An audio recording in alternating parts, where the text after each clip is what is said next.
আমি আজকে আদার পাউডার বানিয়ে রাখবো। এখানে 250 গ্রাম আদা আছে। আমি আজকে বটিতে আদাগুলো কেটে নেব। আদাগুলো খোসা এইভাবে আমি ছাড়িয়ে নেব।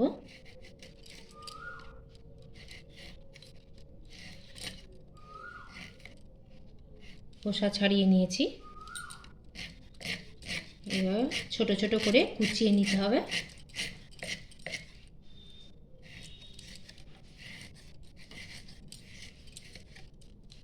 এই যে এইভাবে ছোট ছোট করে কুচিয়ে নিয়েছি। আগে আমি আদাগুলো ভালো করে ধুয়ে নিয়েছিলাম। এভাবে আমি কুচিয়ে নেব।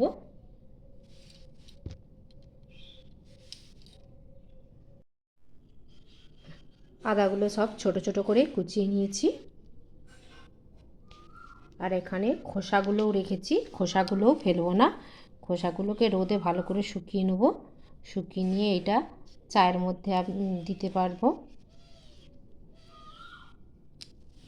আর রোদে এটা 2-3 দিনের মতন রোদে দিতে হবে। ভালো করে রোদে যেন একদম শুকনো হয়ে যায়। আদাগুলো শুকনো হয়ে গেছে। আমি 2-3 দিনের মতন রোদে দিয়েছি। একদম ঝনঝনে হয়ে গেছে। এবার এটা আমি গুঁড়ো করে নেব। মিক্সির মধ্যে দিয়ে দেবো।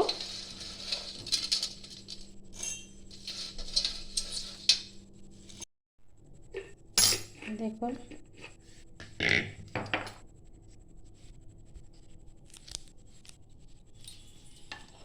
খুব সুন্দর একদম পাউডার হয়ে গেছে। একদম মিহি পাউডার। এবারে এটা আমি একটা জারের মধ্যে রেখে দেবো।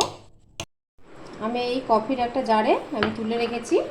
এটা 6 মাস ধরে সংগ্রহ করে রাখতে পারেন। আর আমার ভিডিওটা ভালো লাগলে do like, share, comment, subscribe করতে ভুলবেন না।